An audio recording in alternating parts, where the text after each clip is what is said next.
What up, what up? Story time.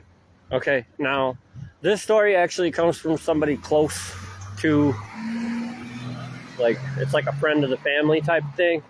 So I really didn't want to talk about it, but I feel like it should be talked about. So, do y'all know that Kyle Steffens, that got murdered under the Whitman Street Bridge, where I sleep most of the time? Well, here's part of the story that's not getting out, that they won't tell you. Kyle had some issues that he was dealing with, and his mother was trying to help him through that time in his life. So, Kyle couldn't stay with his mother because her boyfriend didn't like Kyle. So his mother started trying to leave her boyfriend. She was going to get an apartment, and that way her and her son had a place to stay because her boyfriend wouldn't let her son stay there, right? So in the meantime, Kyle's mother dropped Kyle off underneath the Whitman Street Bridge because he didn't have a place to sleep at the time and she hadn't moved into her apartment yet. And Kyle got murdered. Now,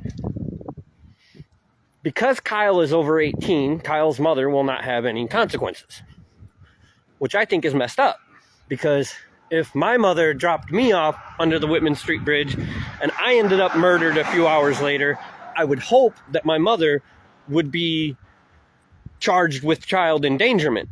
Even though I'm over 18, I'm still her child, and her endangerment and leaving me under that bridge led to my inevitable death. That's child endangerment. That's what that is, right?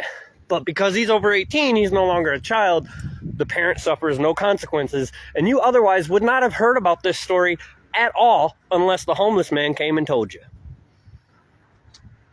Moral of the story: if you have kids, keep them at home, okay? If you have kids who are going through a tough time, let me put this into perspective for you. The only reason your child is alive and going through that tough time is because you had a selfish night 30-something years ago where you decided to create a child.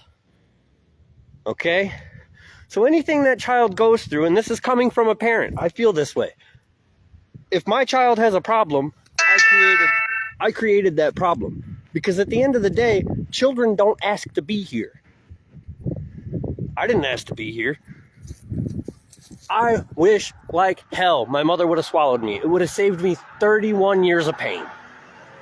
I wish like hell I would have died in that house down there. I've shown you guys before, 3102 North Main Street, where I fell down the stairs when I was 4 years old and died. I wish they wouldn't have saved me. I wish that when my stepdad got on top of me and asphyxiated me and choked me to death when I was 10 years old, I wish they wouldn't have saved me. Would have saved me 31 years of pain. Because I don't have anybody to fall back on. Okay? And I think it's pretty messed up when people like me have parents who are alive and able to take care of their children, minus one of them if y'all know the situation. But point is, just because your kid turns 18 doesn't mean you drop off all responsibility. And Kyle Steffens is dead because his mother dropped him off under a bridge.